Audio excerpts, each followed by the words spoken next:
हवेली छोड़कर कच्चे मकान में रहना पड़ता है। अरे हवेली छोड़कर कच्चे मकान में रहना पड़ता है। मुखालिफ के लिए हर आदमी आंधी नहीं होता। इरादे हो जवां जिनके वही बाजी पलटते हैं। इरादे हो जवां जिनके वही बाजी पलटते हैं। फ़कत चरखा चलाने से कोई गांधी नहीं होता। हेलो दोस्तों, आप सभी का स्वागत है आपके अपनी यूट्यूब चैनल ऑपरेशन विजय में। दोस्तों, मैं हूं अखिलेश यादव।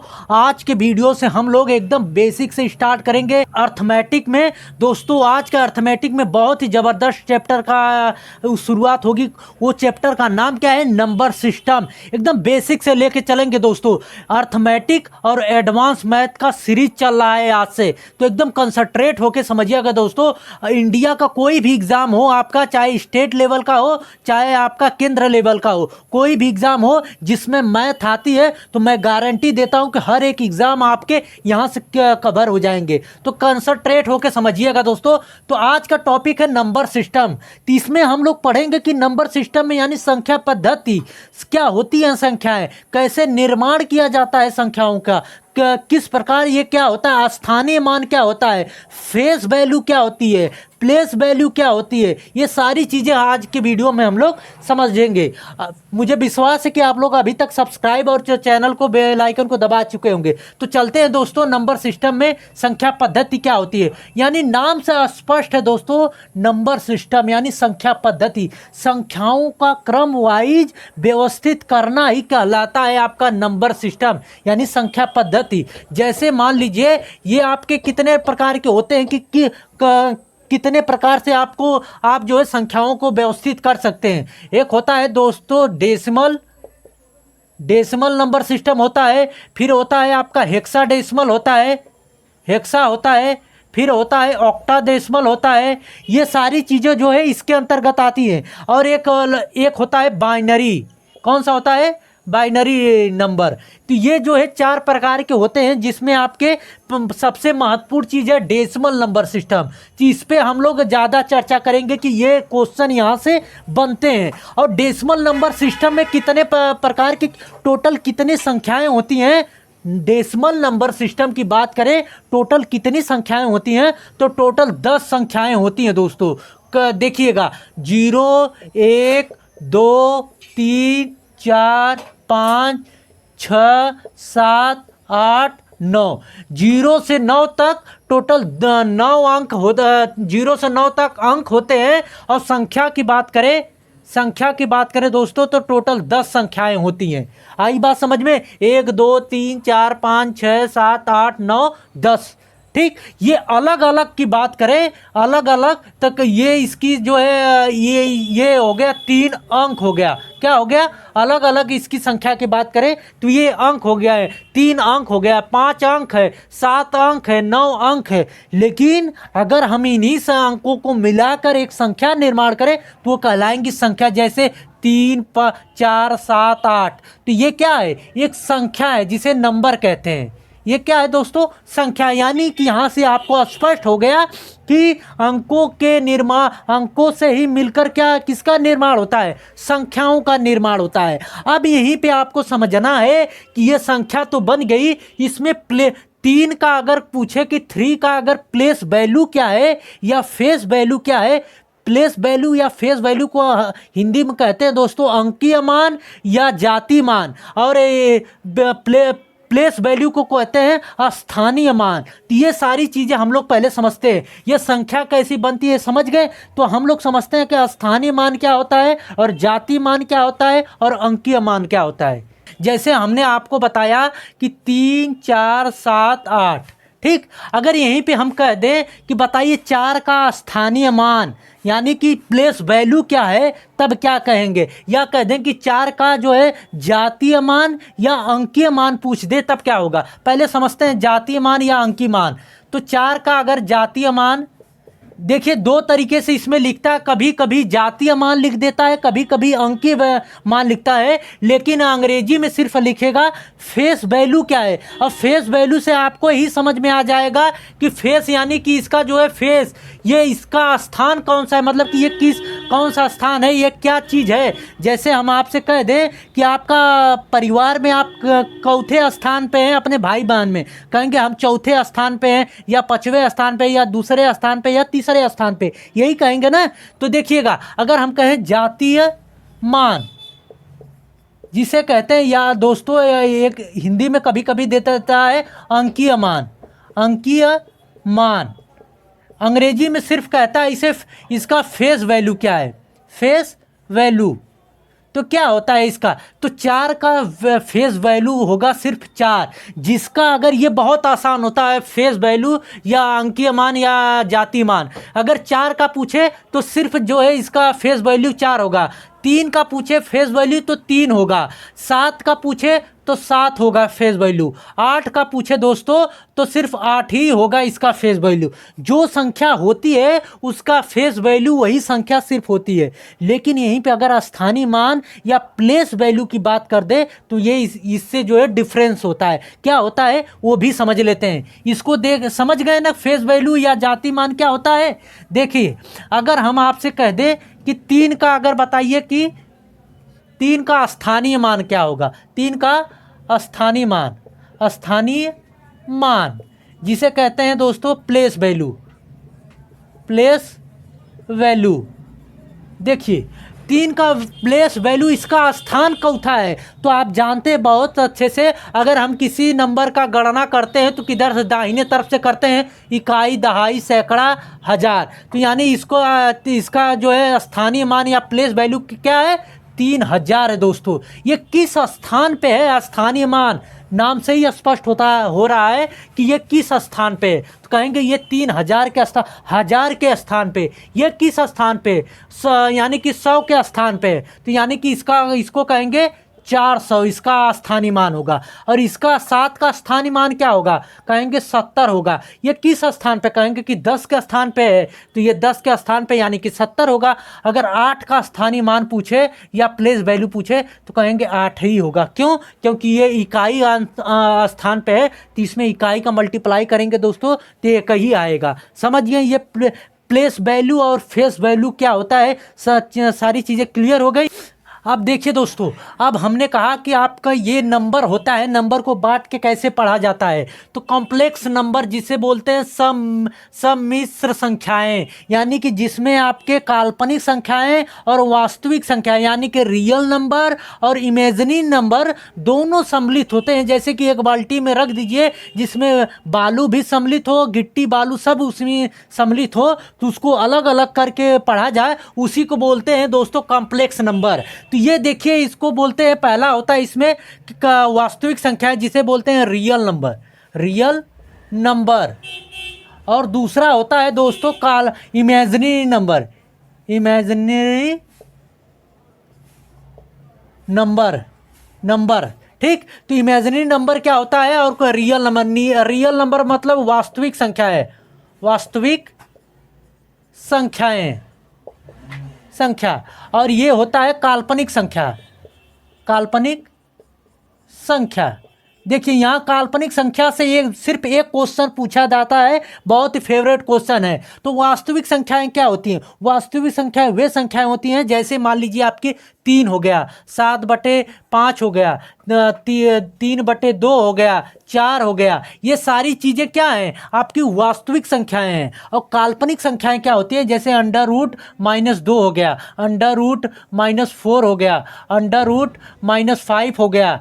तो ये क्या होती हैं, काल्पनिक संख्याएं होती हैं। तो यहाँ से काल्पनिक संख्याओं से रिलेटेड क्या क्वेश्चन पूछा जाता है कि क्या 2 काल्पनिक संख्याओं या 2 इमेजिनरी नंबरों का मल्टीप्लिकेशन एक वास्तविक संख्या प्राप्त होती है। ये क्वेश्चन बहुत बार पूछा जाता है। तो हाँ, बिल्कुल प्राप्त होती है। कहा कि 2 काल्पनिक संख्याओं का मल्टीप्लिकेशन, जैसे -√-2 गुणे √-2 का मल्टीप्लिकेशन करेंगे तो ये क्या प्राप्त होगा, ये आपको 2 देगा। और 2 क्या है आपकी दोस्तों, वास्तविक संख्याएं हैं। समझ में आई बात। तो और यहाँ तो समझ गए कि 2 इमेजिनरी नंबरों का मल्टीप्लिकेशन सदैव क्या आता है, एक वास्तविक संख्या यानी कि रियल नंबर आता है। क्लियर हो गई। और दूसरा क्वेश्चन क्या पूछा जाता है कि एक रियल नंबर और एक इमेजिनरी नंबर, यानी एक वास्तविक संख्याएं और एक काल्पनिक संख्याओं का मल्टीप्लिकेशन क्या प्राप्त होता है? कहेंगे मास्टर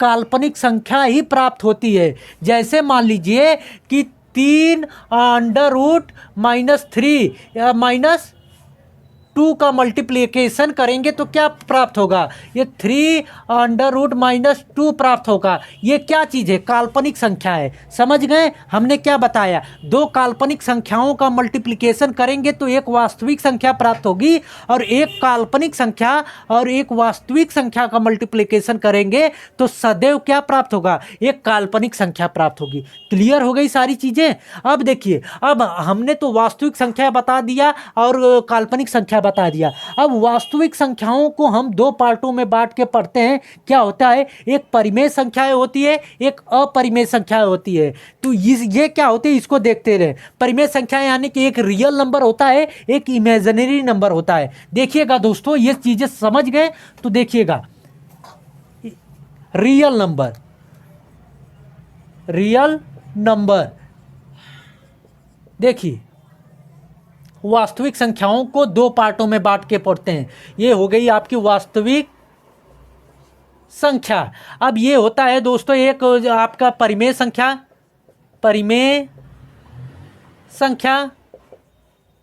और एक होता है आपका अपरिमेय संख्या।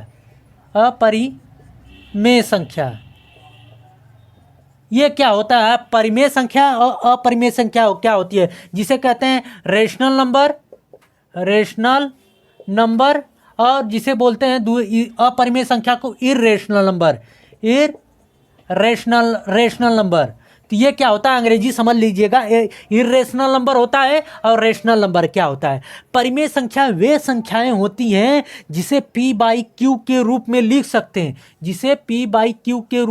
सकते हैं, और q नॉट इक्वल टू 0 को होता है। यानी ये नीचे वाली संख्या कभी भी 0 के बराबर नहीं हो सकती। जैसे आपके एग्जाम्पल ले लें तो 3 हो गया, देखिए 3 हो गया, 5/2 हो गया, 7 हो गया, 8 हो गया, आपके 22/7 भी परिमेय संख्याएं हैं। समझ गए? और अपरिमेय संख्याएं क्या है? जैसे पाई हो गया, 0.72 अंडर रूट ले लीजिए, ठीक, √5 हो गया, तो ये कहलाएंगी अपरिमेय संख्याएं। तो देखिएगा, ये 22 पाई का मान होता है 22/7। तो यहाँ पे आप कंफ्यूजन मत होइएगा कि कभी कभी 22/7 और पाई दोनों दे देता है, तो यहाँ पे कंफ्यूजन मत होइएगा कि ये परिमेय संख्याएं नहीं है। जब पाई का मान दे दे तो ये परिमेय संख्याएं बन जाती हैं, जब सिर्फ पाई दे दे तो वे परिमेय संख्याएं न होके अपरिमेय संख्याएं हो जाती हैं, जिसे इरेशनल नंबर कहते हैं। क्लियर हो गई? परिमेय संख्याएं क्या होती हैं,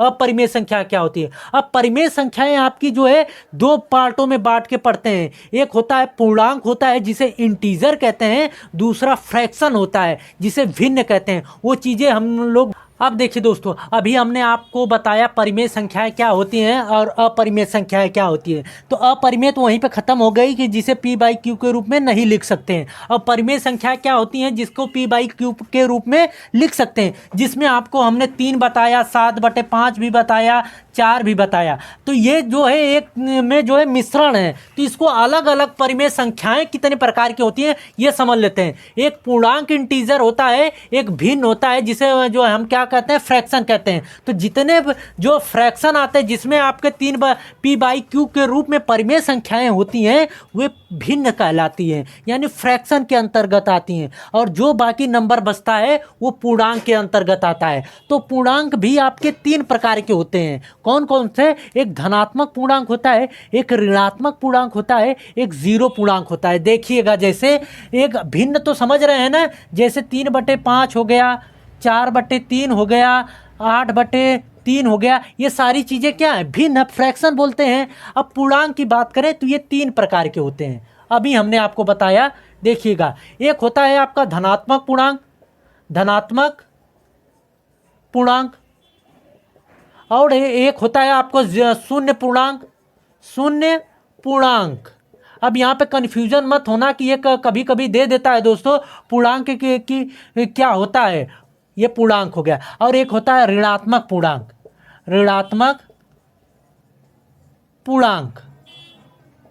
देखिएगा, देखिए धनात्मक पूर्णांक क्या होता है, ऋणात्मक पूर्णांक क्या होता है और शून्य। जैसे धनात्मक मतलब 3 हो गया, 5 हो गया, 7 हो गया, 8 हो गया, ये सब ये हो गए धनात्मक पूर्णांक। और शून्य पूर्णांक मतलब सिर्फ 0 आता है। बेसिकली ये शून्य जो है इसी के अंतर्गत आता है, धनात्मक पूर्णांक के ही अंतर्गत आता है। सिर्फ बांट के हम लोग पढ़ लेते हैं कि ये शून्य पूर्णांक है। और ऋणात्मक पूर्णांक में क्या होता है, -1 होता है, -2 होता है, -3 होता है, -4 होता है और -5 डॉट डॉट आगे तक चला जाता है। तो आपने समझ लिया कि पूर्णांक जो है कितने प्रकार के होते हैं भाई, 3 प्रकार के होते हैं, धनात्मक होता है, ऋणात्मक होता है और शून्य होता है।